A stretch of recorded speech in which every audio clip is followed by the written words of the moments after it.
I'm going to my real mom's. My daughter heads for the front door crying. What a real mother. I had just lost my husband and was still trying to sort out my feelings, and this was a turn of events that was pushing me over the edge. I looked at my daughter's hand and saw that she was holding something. What do you have? A letter Daddy gave me. Or show it to Mommy. No. It's okay, just show it to me. My daughter wondered for a while whether she should show it to me or not. I waited for her to make a decision. She handed me the letter while worrying. The letter contained a shocking fact. I will never forgive my husband. My name is Madison, and I am a 40-year-old housewife. Before I got married, I worked as a nurse at a general hospital. I met my husband Brandon at that hospital. Brandon broke his arm in a motorcycle accident and was rushed to the emergency room. I was assigned to Brandon. From that day on, Brandon made a fierce appeal to me. I had just had my heart broken 6 months earlier. I gradually became attracted to Brandon, who filled my lonely heart. When Brandon got discharged from the hospital, our relationship started. 6 months later, he proposed to me and we got married. Did we rush to get married? I thought so, but I was over 30 years old, so perhaps being a little impatient. My husband's job was as an editor for a major publishing company. He had an irregular lifestyle. I wanted to support my husband, so I quit my job as a nurse and became a full-time housewife. Our married life was quite mediocre. My busy husband and I had less time for dates, but we still led a happy life. Up in the spring when 1 year had passed since our marriage, my husband came home with a baby girl. At a quick glance, she looked about 1 year old. I stared at them without knowing what's happening. Then my husband suddenly got down on his knees and said, "Madison, please, please, please raise this child with me." What? Whose child is this? My husband said he had something he wanted to tell me and started to talk little by little. My husband had been divorced before our marriage. Of course, he had already told me, but all I knew was that he had been divorced. I heard that he divorced his ex-wife because she cheated on him. Then he found out that she was pregnant after the divorce. She had a boyfriend at the time, so the child was to be raised by her ex-wife herself. Her boyfriend was an elite office worker who had no problem with money. After discussions, it was decided that the ex-wife would have custody of the child. However, it was a verbal agreement between the two of them without the need for a lawyer. Once the child was born, her boyfriend started abusing the child. It was not physical but verbal abuse. His ex-wife was also so determined not to be abandoned by her boyfriend that she would turn a blind eye. Gradually, she began to say that she was tired of watching the child and frequently contacted my husband, asking him to take our daughter in. At first, my husband ignored her. However, his ex-wife's attitude gradually escalated. "You are also responsible. If you don't take her, I will leave her in an institution." Eventually, she took steps to take her daughter in. Of course, I was not consulted. I was speechless at the sudden appearance of this girl. But this child was my beloved husband's child by blood. With a 1-year-old girl in front of me, I could not say no. For now, I decided to keep her at home for today. The girl's name is Ava. She is 1-year-old with no knowledge of childcare. We picked up what we thought we would need and went shopping. We didn't know anything about diaper sizes or clothing sizes. In addition, we had no idea what to feed her. We were both flustered as we tried to put Ava to sleep. It took us over an hour to finally get her to sleep, but then we heard her crying in the bedroom. When we fearfully opened the bedroom door, we saw Ava smiling at us as if she was relieved to see us. At that moment, all of our exhaustion was gone, and we smiled too. At that moment, I felt a surge of love for Ava. After much discussion with my husband, we decided to officially take Ava in as our daughter. Ava immediately took to us and got affectionate with us as if she were my own daughter. I cried a lot when she called me mommy for the first time. I even forgot that Ava was not my real child. Of course, Ava had no doubt that we were her real parents. My husband was still busy with his work. Our daily life is mostly Ava and me. Obviously, Ava loved me more than my husband. I found her even more adorable. Then one day, I got a call that my husband had collapsed and had been taken to the hospital. I put the necessary items in my bag and hurried to the hospital. It was Saturday, so Ava was with me. Do you think Daddy is okay? Yes, I'm sure he'll be fine. What if Daddy dies? My daughter was in tears. I held Ava's hand tightly. We arrived at the hospital and told the receptionist my husband's name. I said I was his wife and I wanted to know which room he was staying. The receptionist looks at me strangely. I wondered too, but I had to see my husband's face first. Nurses are hurried to the room. My husband was in bed, looking very distressed. According to the doctor, he was suffering from his daily hard work. He was to be hospitalized for about a week. After about 2 days, my husband gradually regained his energy. He said he wanted to leave the hospital immediately. However, the doctor recommended an examination as there was a slight concern. My husband reluctantly decided to have the examination. However, as a result of the test, he was found to have cancer. Moreover, it was terminal and there was nothing they could do. He was told that he had only 3 months to live. I remember that my husband had always been tired and seemed to be in some kind of pain recently. If only we had done the tests earlier. What am I going to tell Ava? And what am I going to do? I couldn't sleep that night and thought about many things. But there was no point in dwelling on it. Ava was already in the 3rd grade. Among her friends, she is one of the most mature. Lying to her would probably hurt her more than it would hurt me. So I decided to tell her the truth. Ava listens to me earnestly. When I finished, she cried loudly. Seeing Ava like that, I couldn't stop crying either. After crying for a while, she calmed down and hugged me. Mom, I understand. From now on, I will go see Daddy every day. Yes, I'll do that. Fortunately, my husband's hospital was only a 20-minute walk from our house. Ava can go there by herself. Ava went to see my husband every day. When I couldn't go because of an errand, she went alone. Despite her efforts, my husband gradually got weaker. The doctors were right. My husband died peacefully 3 months later. I was about to take my husband home and start preparing for the funeral. Ava suddenly said, I'm going to see my real mother. Ava heads for the front door crying. I had no idea what she was talking about. What? What do you mean by real mother, Ava? What are you talking about? Ava stopped.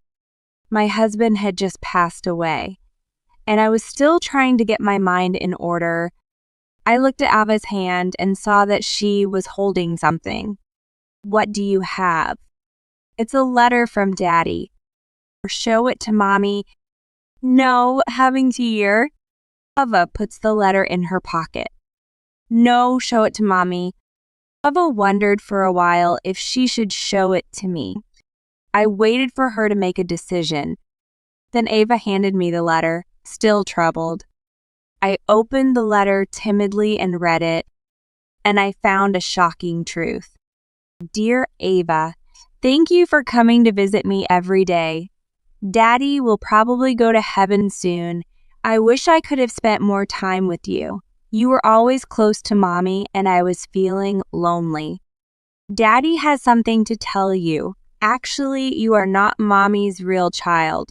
I am your real daddy. Your real Mommy lives alone in another place. She misses you very much.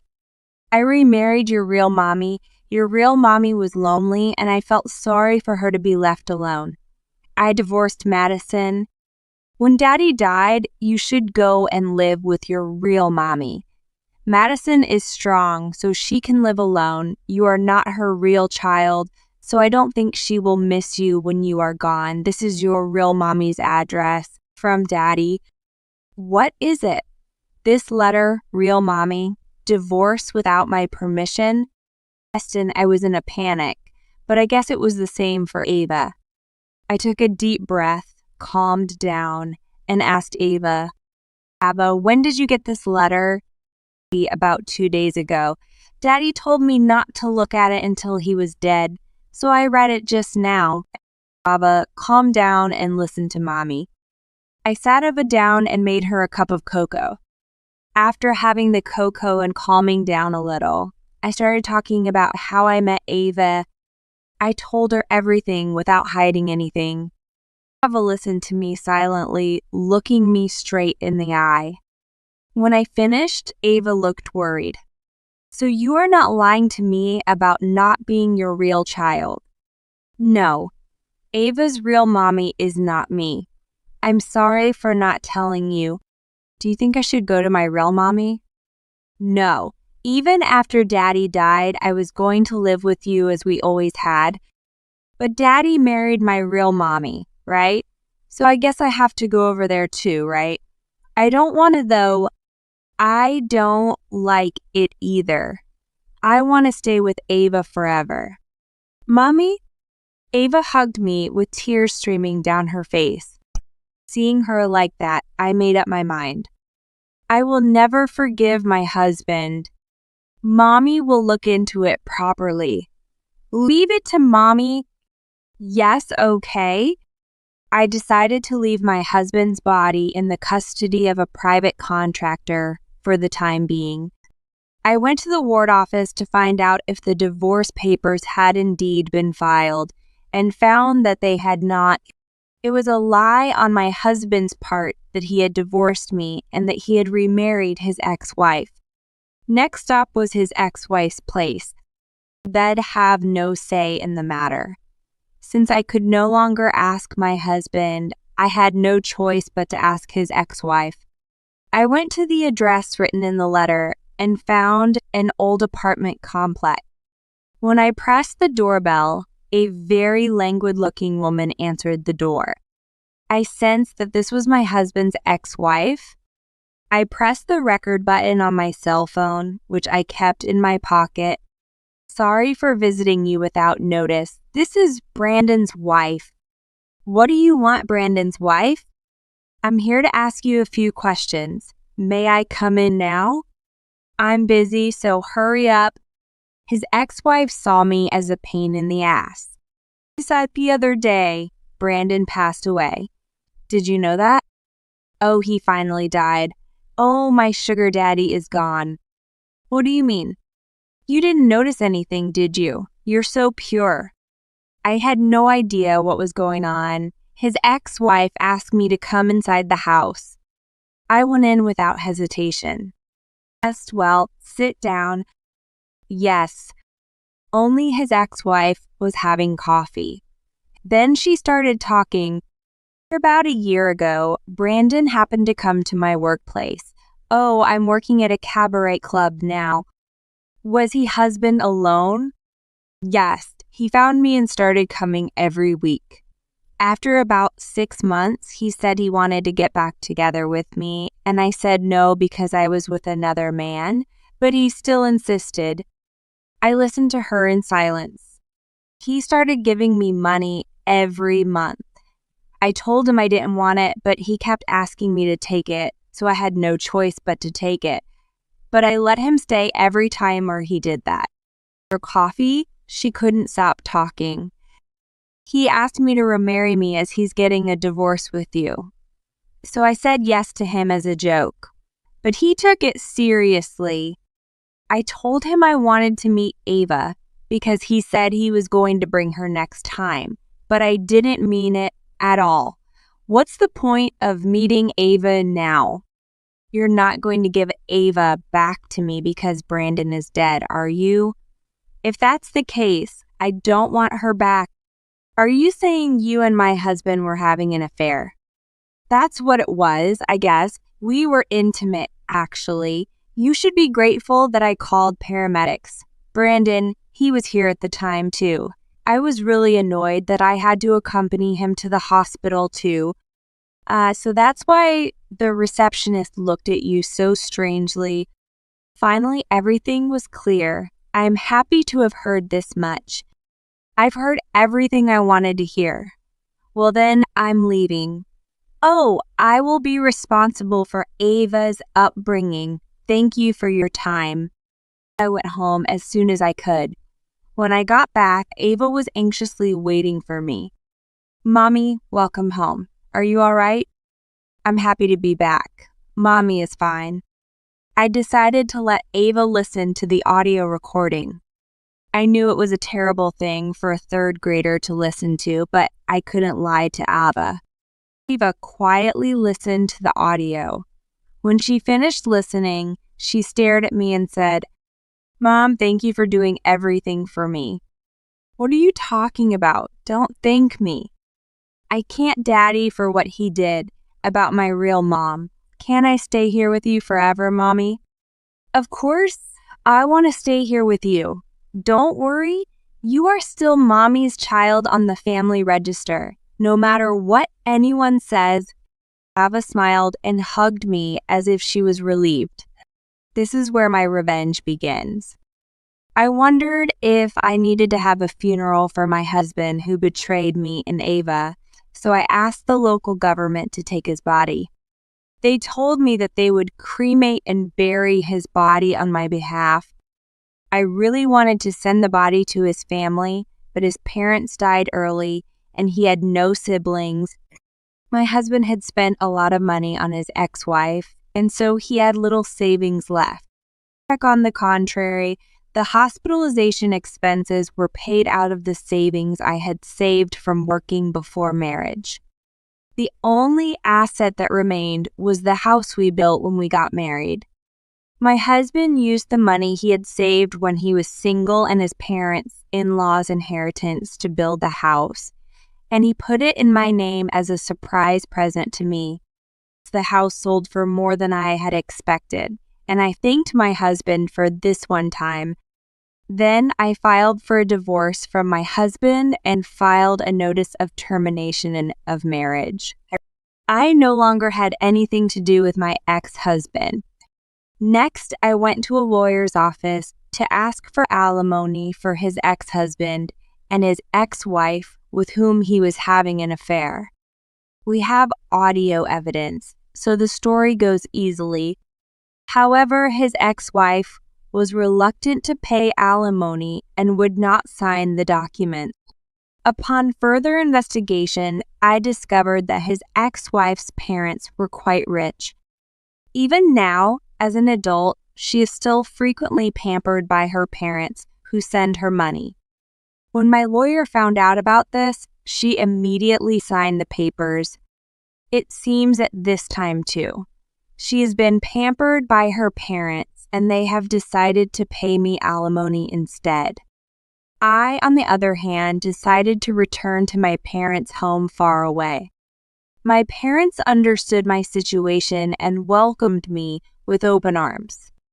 My ex-husband never came home with me because of work, but I always went home with Ava during the summer and New Year's holidays. Perhaps it was because of this that Ava was so happy to live with her grandparents. When I returned to my parents' house, I immediately started looking for a job and was hired as a nurse at a nearby general hospital. Ava had gotten used to her new school and made a lot of friends. The best proof of this is that every day after school, she throws her school bag aside and goes out Ava and I are not related by blood, but I am confident that our hearts are deeply connected